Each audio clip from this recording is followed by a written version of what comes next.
Kukatpally Alvin colony డివిజన్లో వరద సహాయం కొరకు ఇస్తున్న 10,000 రూపాయల కోసం కార్పొరేటర్ దొడ్ల వెంకటేష్ గౌడ్ ఆఫీస్ వద్ద అర్ధరాత్రి వరకు పెద్ద సంఖ్యలో గుమికూడారు జనం. చిన్నపిల్లలతో మహిళలు పెద్ద సంఖ్యలో వచ్చారు.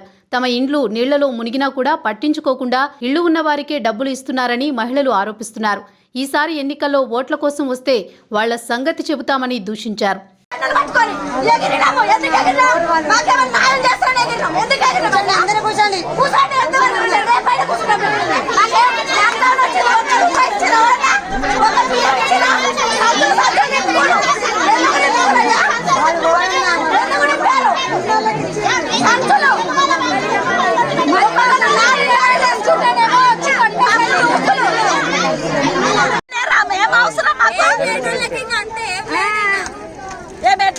వేస్తూనే ఉంటాము.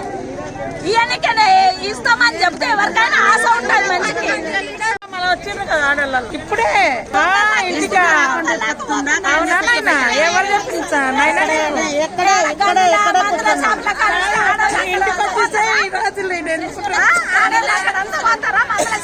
అక్కడంతా ఏదంటే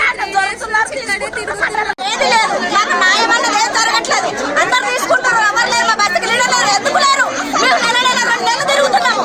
లీడర్లకు ఓట్లు వేపించుకున్నాం. ప్రతి దానికి మేము ఉన్నామంటారు. మేము ఆదుకుంటాం. మాకు లేదు. ఒక లాక్డౌన్ ఒకటి వచ్చింది. మేము ఎక్కడ తిరగాలి?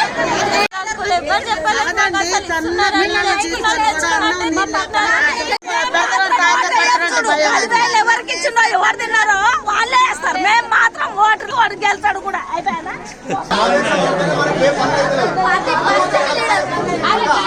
ప్రతి ఒక్కరికి రేపటి నుంచి ఏం చేద్దామో ప్రతి ఒక్కరు దాన్ని ఒక పరిష్కారం చేసి మేము ప్రతి ఒక్కరికి చేస్తాం.